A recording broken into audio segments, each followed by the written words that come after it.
हाँ, आज हम यूवी स्पेक्ट्रोस्कोपी में अवशोषण बैंड के विस्थापन की बात करेंगे।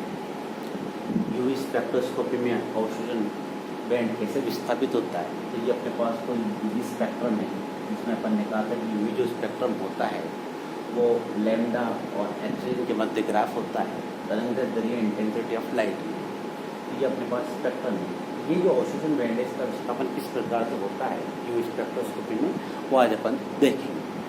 बात करें सबसे पहला जो विस्थापन है अपने पास वो है पैथोक्रोमिक शिफ्ट। तो पैथोक्रोमिक शिफ्ट होता क्या है, तो इसकी डेफिनेशन की बात करें तो कहा जाता है कि अवशोषण बैंड का उच्च तरंग दैर्घ्य की ओर विस्थापन पैथोक्रोमिक शिफ्ट कहलाता है। अवशोषण बैंड का उच्च तरंग दैर्घ्य की ओर विस्थापन पैथोक्रोमिक शिफ्ट कहलाता है। तो ये कब होगा, कैसे होता है, तो बात करें कि किसी भी यौगिक में यदि कोई इलेक्ट्रॉन डोनेटिंग ग्रुप अटैच हो तो वहाँ पैथोक्रोमिक शिफ्ट प्रदर्शित हो सकता है। जैसे बात करें अपन, एक अपने पास है बेंजीन और एक बात करें अपन टोलुइन। ये अपने पास टोलुइन में अपन देखें बेंजीन से एक समूह ज़्यादा है और वो है CH3, और CH3 समूह जो होता है वो इलेक्ट्रॉन डोनेटिंग ग्रुप की तरह काम करता है। बात करें बेंजीन के लिए लैम्डा मैक्सिमम की जो वैल्यू आती है वो आती है 255 नैनोमीटर, जबकि टोलुइन की बात करें तो टोलुइन के लिए लैम्डा मैक्सिमम की जो लगभग वैल्यू आती है वो आती है 260 नैनोमीटर। तो यहाँ क्या हुआ, अवशोषण का जो बैंड था उच्च तरंग दैर्घ्य की ओर क्या हो गया, विस्थापित हो गया। और ये विस्थापन किस कारण से हुआ, एक समूह के कारण, और वो समूह क्या है CH3। और CH3 यहाँ कौन से समूह की तरह काम कर रहा है, इलेक्ट्रॉन डोनेटिंग। तो electron donating group electron density compound में बढ़ गई। इस कारण इस जो अवशोषण बैंड है वो उच्च तरंग दैर्घ्य की ओर क्या हो गया, विस्थापित हो गया। एक और एग्जाम्पल की बात करें अपन, तो अपन ने कहा इलेक्ट्रॉन डोनेटिंग ग्रुप है तो पैथोक्रोमिक शिफ्ट हो सकता है। एक बात करें अपन कि यौगिक में यदि कॉन्जुगेशन है तो भी पैथोक्रोमिक शिफ्ट हो सकता है। जैसे एक कंपाउंड है अपने पास एथीन के लिए लैम्डा मैक्सिमम की वैल्यू की बात करें तो कहा जाता है कि एथीन जो होता है वो लगभग अपने पास 163 नैनोमीटर पे अधिकतम अवशोषण प्रदर्शित करता है। एथीन के साथ अपन बात कर रहे हैं कंपाउंड की, और ये जो कंपाउंड है ये है अपने पास 1,3-ब्यूटाडाइन। एथीन में एक ही डबल बॉन्ड है, 1,3-ब्यूटाडाइन में 2 डबल बॉन्ड है। 2 डबल बॉन्ड होने के कारण कॉन्जुगेशन क्या हो जाता है, बढ़ जाता है, और कॉन्जुगेशन बढ़ जाता है और इसके लैम्डा मैक्सिमम की जो वैल्यू की बात करें तो वो आती है अपने पास 270 नैनोमीटर। तो यहाँ पे भी क्या हुआ, पैथोक्रोमिक शिफ्ट हो गया। अवशोषण जो बैंड था वो उच्च तरंग दैर्घ्य की ओर विस्थापित हो गया, और इस विस्थापन का कारण क्या हुआ, अपने पास कॉन्जुगेशन। तो इलेक्ट्रॉन डोनेटिंग ग्रुप हो तो पैथोक्रोमिक शिफ्ट हो सकता है, कॉन्जुगेशन हो तो पैथोक्रोमिक शिफ्ट हो जाता है। तीसरी बात करें अपन, एक है सॉल्वेंट से भी पैथोक्रोमिक शिफ्ट हो सकता है। ठीक है, तो ये अपने पास था पैथोक्रोमिक शिफ्ट। दूसरा अपने पास जो है वो है हिप्सोक्रोमिक शिफ्ट। हिप्सोक्रोमिक शिफ्ट क्या होगा, तो इसकी डेफिनेशन की बात करें हिप्सोक्रोमिक शिफ्ट की तो कहा जाता है कि अवशोषण बैंड का निम्न तरंग दैर्घ्य की ओर विस्थापन हिप्सोक्रोमिक शिफ्ट कहलाता है। अवशोषण बैंड पहले तो बढ़ रही थी वो पैथोक्रोमिक शिफ्ट, अब क्या हो, कम हो। तो अवशोषण बैंड का निम्न तरंग दैर्घ्य की ओर विस्थापन क्या कहलाता है, हिप्सोक्रोमिक शिफ्ट कहलाता है अपने पास। हिप्सोक्रोमिक शिफ्ट जो है कैसे होता है, किन समूह से होता है, तो यहाँ तो अपन ने कहा कि इलेक्ट्रॉन डोनेटिंग ग्रुप है तो पैथोक्रोमिक शिफ्ट होता है, कॉन्जुगेशन है तो पैथोक्रोमिक शिफ्ट होता है। यहाँ भी अपन कह सकते हैं कि यदि कोई अणु में इलेक्ट्रॉन विड्रॉइंग ग्रुप अटैच हो तो हिप्सोक्रोमिक शिफ्ट हो जाता है। कैसे? जैसे कोई इलेक्ट्रॉन विड्रॉइंग ग्रुप अटैच करें, एक कंपाउंड है अपने पास एनिलीन, ठीक है। ये एनिलीन की बात करें तो एनिलीन का जो लैम्डा मैक्सिमम की जो वैल्यू होती है वो अपने पास वो होती है 230 नैनोमीटर। बात करें इसी एनिलीन की बात करें, अगर ये एनिलीन अम्लीय माध्यम में हो तो इस अम्लीय माध्यम में इस एनिलीन का प्रोटोनीकरण हो जाता है और एनिलीनियम आयन बन जाता है। और एनिलीनियम आयन जब बन जाता है तो नाइट्रोजन के पास इलेक्ट्रॉन उपलब्ध नहीं होता है। तो यहाँ NH3 act as a EWG group. और इसकी बात करें तो इसके लिए लैम्डा मैक्सिमम की जो वैल्यू रह जाती है वो कितनी जाती है 203 नैनोमीटर। तो यहाँ अवशोषण जो बैंड है वो निम्न तरंग दैर्ध्य की ओर क्या हो गई, विस्थापित हो गई, जिसको अपन कहते हैं हिप्सोक्रोमिक शिफ्ट। तो इलेक्ट्रॉन विड्रॉइंग ग्रुप से क्या हो सकता है, हिप्सोक्रोमिक शिफ्ट प्रदर्शित होता है। दूसरी बात अपन ने कहा था कि वेथोक्रोमिक शिफ्ट किससे बढ़ता है, कॉन्जुगेशन से। तो यहाँ अपन इसका कहेंगे कि यदि किसी अणु में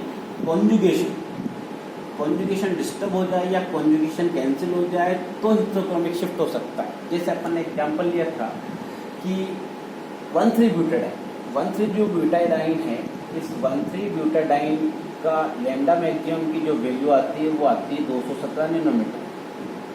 217 नैनोमीटर इसमें कॉन्जुगेशन है।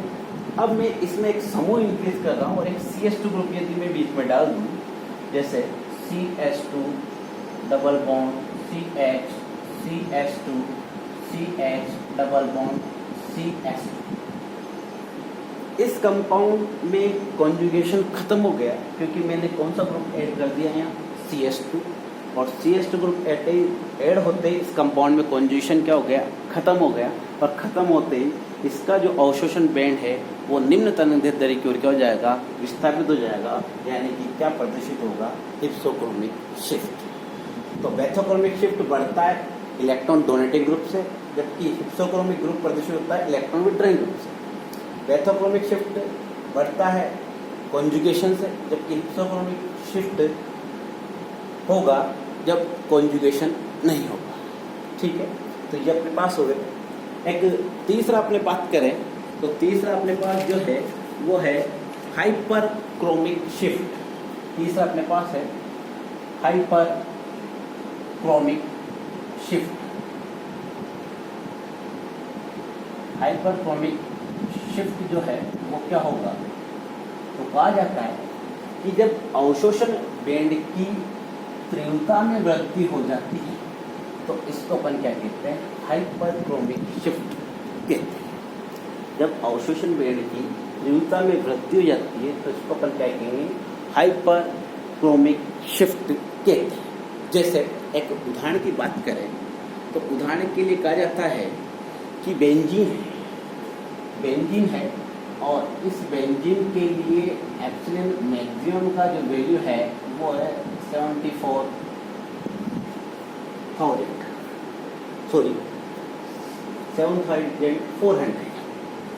इसकी जगह एक दूसरा कंपाउंड ले रहा हूँ मैं और वो है अपने पास बेंजीन के ऊपर एक समूह लगा दिया मैंने CH डबल बॉन्ड CH2। इसी को अपन कहते हैं स्टाइरिन। स्टाइरिन के लिए एप्सिलॉन मैक्सिमम की जो वैल्यू आती है वो अपने पास आती है लगभग 14,000। तो ये कंपाउंड में हो क्या रहा है, बेंजीन और स्टाइरिन, इसके लिए तो एप्सिलॉन मैक्सिमम की वैल्यू 7400, जबकि स्टाइरिन के लिए एप्सिलॉन मैक्सिमम की वैल्यू 14 है। तो यहाँ क्या हुआ, जो इंटेंसिटी ऑफ लाइट है वो क्या हो गई, इंक्रीज हो गई। तो अवशोषण की जब तीव्रता में वृद्धि होती है तो उसको अपन क्या कहते हैं, हाइपरक्रोमिक शिफ्ट कहते हैं। बात करें चौथे की तो फोर्थ जो अपने पास है वो है हाइपोक्रोमिक शिफ्ट।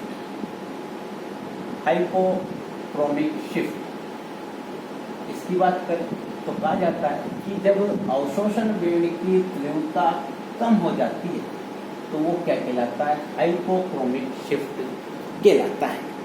जब अवशोषण बैंड की तीव्रता कम हो जाती है तो उसे अपन कहते हैं हाइपोक्रोमिक शिफ्ट। उदाहरण की बात करें, जैसे बेंजीन है, इसके लिए बीटा जो बैंड है, बीटा बैंड की जो एप्सिलॉन मैक्सिमम की जो वैल्यू है वो आती है अपने पास 203। जबकि बात करें अपन एक इसी बेंजीन में अपन ने लगा दिया Cl, और इसके लिए बीटा बैंड की जो वैल्यू आती है वो आती है एप्सिलॉन मैक्सिमम की, वो आती है 103। तो यहाँ अपन देख रहे हैं कि इंटेंसिटी ऑफ द लाइट क्या हो गई, कम हो गई, और इंटेंसिटी ऑफ लाइट बात करें इसको, इसकी वैल्यू लगभग 190 ले लेते हैं, 190। तो यहाँ इंटेंसिटी क्या हो गई, कम हो गई, और इंटेंसिटी जब कम हो गई तो उसको अपन क्या कहेंगे, हाइपरक्रोमिक शिफ्ट। तो 4 प्रकार की शिफ्टिंग अपन ने पढ़ी, एक बार इसको अपन रिवाइज करते हैं कौन कौन सी। सबसे पहले अपन ने कहा बेथोक्रोमिक शिफ्ट, अवशोषण बैंड का उच्च तरंग की ओर विस्थापन क्या कहलाता है, बेथोक्रोमिक शिफ्ट कहलाता है। क्योंकि इसमें वेवलेंथ इंक्रीज होती है, इसी कारण इस बेथोक्रोमिक शिफ्ट का दूसरा नाम होता है रेड शिफ्ट। दूसरा अपन ने कहा था कि हिप्सोक्रोमिक शिफ्ट, जब अवशोषण बैंड की तीव्रता कम होती है तो उसको अपन क्या कहते हैं, हिप्सोक्रोमिक शिफ्ट कहते हैं। क्योंकि इसमें वेवलेंथ कम होती है, इस कारण हिप्सोक्रोमिक शिफ्ट का दूसरा नाम है ब्लू शिफ्ट। तीसरा अपन ने कहा था हाइपरक्रोमिक शिफ्ट, जब अवशोषण बैंड की तीव्रता बढ़ती है तो उसको अपन क्या कहते हैं, हाइपरक्रोमिक शिफ्ट, और जब अवशोषण बैंड की तीव्रता कम होती है उसको अपन क्या कहते हैं, हाइपोक्रोमिक शिफ्ट। तो ये 4 प्रकार की शिफ्टिंग है।